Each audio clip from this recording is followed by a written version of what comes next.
మోకాళ్ల నొప్పులకు ఎటువంటి సర్జరీ లేకుండా ఎపియాన్ పెయిన్ క్లినిక్ అందిస్తున్న అత్యాధునిక చికిత్స. ఏజ్తో సంబంధం లేకుండా అందరికీ మోకాళ్ళ నొప్పులు తొందరగా వచ్చేస్తున్నాయి. సో మోకాళ్ళ నొప్పులకి అసలు ఎందుకు వస్తున్నాయో ఫస్ట్ కనుక్కోవాలి. దాన్ని బట్టి మనకి ఎక్సర్సైజ్ అనేది రకరకాలుగా ఉంటాయి. సో ఈరోజు మనం ఈ ఎపిసోడ్లో చాలా సింపుల్ నీ ఎక్సర్సైజెస్, పెద్ద వయసు వాళ్ళు అంటే 60 దాటిన వాళ్ళు ఎక్కువ వాక్ చేయలేము, ఎక్కువ ఎక్సర్సైజ్ చేయలేము, బట్ అయినా కూడా మోకాళ్ళ నొప్పులు కొద్ది గొప్ప తగ్గితే కనీసం మేము వాకింగ్ అన్నా వెళ్తాము అని అనుకుంటారు. అలాంటి వాళ్ళ కోసం చాలా సింపుల్ ఎక్సర్సైజెస్ ఈరోజు మనం ఈ ఎపిసోడ్లో చూడబోతున్నాం. నమస్తే, నేను మీ Hima Puppala, advance yoga trainer and nutritionist. Welcome to Suman TV. So ఈరోజు మనం కూర్చున్న చోటే చాలా సింపుల్గా ఏ వయసు వాళ్ళన్నా ఎంత సింపుల్ ఎక్సర్సైజ్ చేసుకుంటే నీ పెయిన్స్ తగ్గుతుందో చూద్దాం. సో లాస్ట్ టైం నేను నీ స్ట్రెంథనింగ్ ఎక్సర్సైజ్, బ్యాండ్ ఎక్సర్సైజ్ చెప్పాను. చాలా మంది ఫోన్ చేసి చెప్పారు చాలా బాగా తగ్గిందని.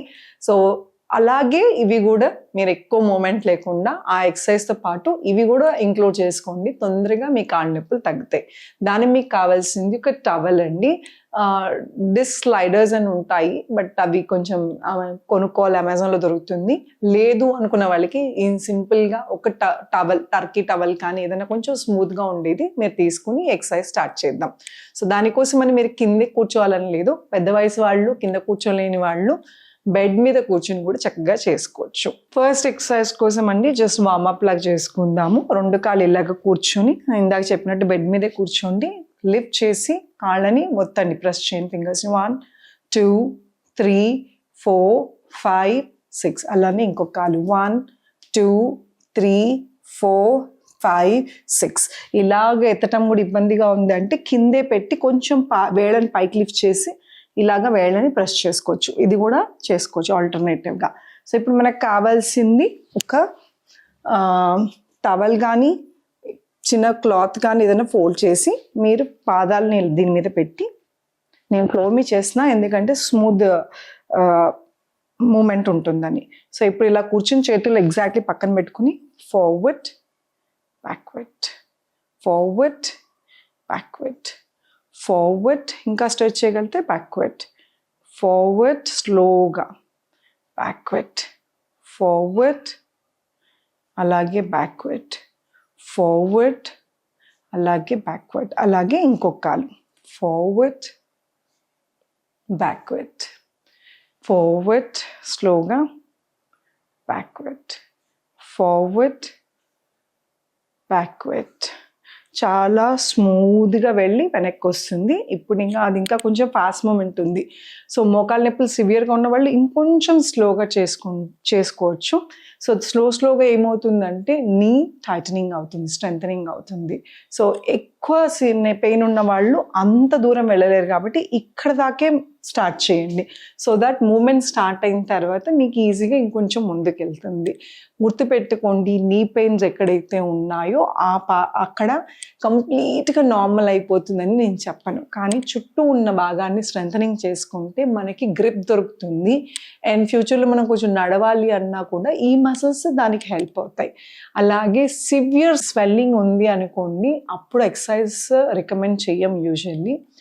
నీ పెయిన్ దగ్గర సివియర్ స్వెల్లింగ్ ఉంది అంటే, ఆర్ ఇన్ఫ్యాక్ట్ బాడీలో ఎక్కడైనా స్వెల్లింగ్ ఉన్నప్పుడు ఐస్ ప్యాక్ పెట్టడం అనేది చాలా ఇంపార్టెంట్. మీకు మార్కెట్లో బయట మెడికల్ షాప్లో ఐస్ ప్యాక్స్ దొరుకుతాయి. లేదు అంటే మీరు ఐస్ క్యూబ్స్ ఒక చిన్న టవల్లో కానీ కర్చీఫ్లో కానీ పెట్టుకుని ఇక్కడ పెట్టడం వలన వెంటనే ఆ స్వెల్లింగ్ ఏదైతే ఉందో ఉబ్బటం అనేది తగ్గి నార్మలైజ్ అవుతుంది. అప్పుడు మీరు ఎక్సర్సైజ్ చేసి దాని తర్వాత హాట్ ప్యాక్ పెట్టండి. ఖచ్చితంగా మీకు పెయిన్ రిలీఫ్ వస్తుంది.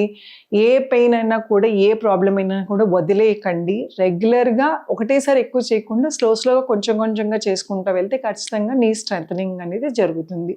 అండ్ ఇది వరకు గుర్తుంది కదా, నీ టైటనింగ్ ఎక్సర్సైజ్, బ్యాండ్ ఎక్సర్సైజ్, అవి కూడా ఇవి కంటిన్యూ చేసుకోండి. ఇంకొక ఎక్సర్సైజ్ చూపిస్తే దాని మీద మీరు చైర్ మీద కూర్చొని చేయాలి. అది ఎలా చేయాలో చూద్దాం. సో ఈ ఎక్సర్సైజ్ చేసుకుంటాకి ఇలా యోగా బ్రిక్ కానీ, లేదు మీ ఇంట్లో పిల్లో ఉందంటే ఆ పిల్లో ఇలా కాళ్ళ మధ్యలో పెట్టుకుని, ఈ పాదం ఏదైతే ఉందో నేను ఇందాక చెప్పాను కదండి, క్లాత్ కానీ అలాగే ఏదన్నా మూవ్ చేసేటట్టు పాలిథిన్ కవర్ కానీ అలా అయినా పర్లేదు. సో ఇలా నిటారుగా కూర్చుని స్లోగా ఎడం వైపు పాదాన్ని ఎడం వైపు తిప్పండి, ఎంతవరకు వీలైతే అంతవరకు. అలానే కుడి వైపుకి ఎంతవరకు వీలైతే, ఓన్లీ పాదం మాత్రమే. అలానే ఎడం వైపు, అలానే కుడివైపు, లెఫ్ట్ రైట్ స్లోగా, అలాగా ఒక 5-6 టైమ్స్ అటు, యువతల వైపు ఒక 6 సార్లు. మళ్ళీ ఈ కాలు స్ట్రైట్గా కూర్చుని లెఫ్ట్ ఎంతవరకు వీలైతే అంతవరకు. నొప్పి వస్తుంది చేసేటప్పుడు, మరీ సివియర్గా వస్తే ఆపేసి మళ్ళీ చేయండి, లేదు అంటే స్లోగా పక్కకి. ఇలా తిప్పినప్పుడు మీకు ఇక్కడ తెలుస్తుంది మూమెంట్. స్లోగా ఎంతవరకు వీలైతే అంతవరకు. ఇందాక చెప్పాను కదా, స్వెల్ ఉన్నప్పుడు మాత్రం ఐస్ ప్యాక్ పెట్టండి. ఈ ఎక్సర్సైజ్లన్నీ చేసిన తర్వాత ఎట్లయినా కొంచెం పెయిన్ వస్తుంది, బికాస్ మనం అలా కదలకుండా ఆపేసాం కాబట్టి, చేసినప్పుడు పెయిన్ వస్తుంది కాబట్టి హాట్ ప్యాక్ పెట్టండి. హాట్ ప్యాక్ పెట్టంగానే మజిల్స్ ఏవైతే ఉన్నాయో మీరు ఎక్సర్సైజ్ చేయటం వలన పెయిన్ ఏమైనా ఉంటే రిలాక్స్ అవుతుంది. అలాగే ఈ పిల్లో ఇలాగే ఉంచుకుని స్లోగా పైకి 1 2 3 4, అలాగే 1 2 3 4. ఇలా పైకి ఎత్తినప్పుడు వేళ్ళని మీ వైపు లాగటానికి ట్రై చేయండి. అలా లాగినప్పుడు మీ కాఫ్ దగ్గర స్ట్రెంథనింగ్ అవుతుంది ఆర్ పుల్లింగ్ లాగా తెలుస్తుంది.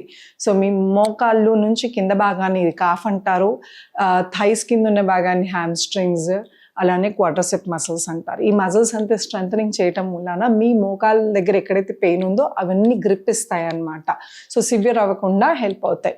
అలాగే రోజు కొంచెమైనా సరే కాసేపైనా నడవటం మొదలెట్టండి. ఏదైనా సరే మైల్డ్గా స్టార్ట్ అవుతుంది కదా, చిన్నపాటి నొప్పి వచ్చినప్పుడు వెంటనే మీ డాక్టర్కి రీచ్ అయ్యి ఏంటి డెఫిషియన్సీస్ మూలాన కొంతమందికి వస్తాయి. Calcium deficiency, vitamin deficiency, B12 deficiency, ఏ డెఫిషియన్సీస్ ఉన్న ఫస్ట్ జాయింట్లో నీస్ మీదే ఎక్కువ ట్రిగర్ అవుతూ ఉంటుంది. అలాగే మీ వెయిట్ చెక్ చేసుకోండి. ఒక సర్టెన్ ఏజ్ తర్వాత మన బోన్ ఫార్మేషన్ ఆగిపోతుంది.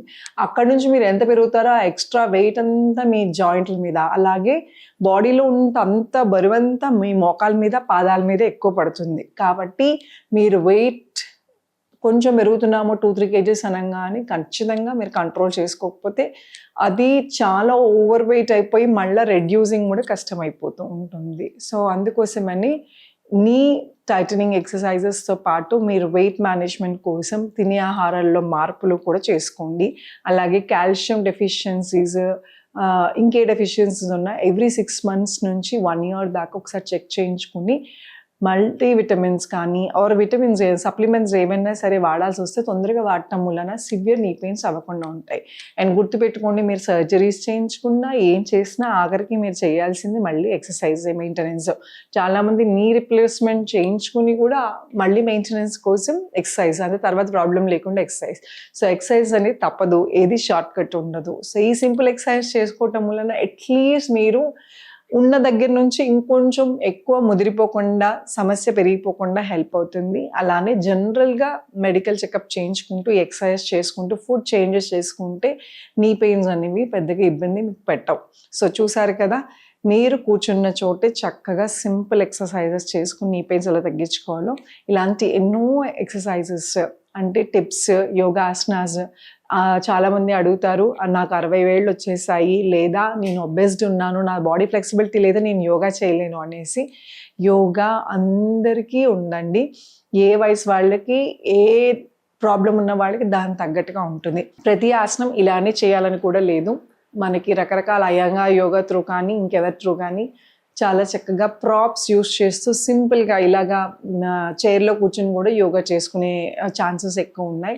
సో ఎవరికైనా యోగా నేర్చుకోవాలి, ఆన్లైన్ కానీ ఆఫ్లైన్ కానీ ఇంట్రెస్ట్ ఉందంటే ఈ కింద స్క్రోల్ అవుతున్న నెంబర్కి కాల్ చేయండి, లేదా వాట్సాప్ హాయ్ హిమాస్ యోగా అని పెడితే మా టీం వాళ్ళు మీకు మా డీటెయిల్స్ అన్ని అందిస్తారు. Thank you so much.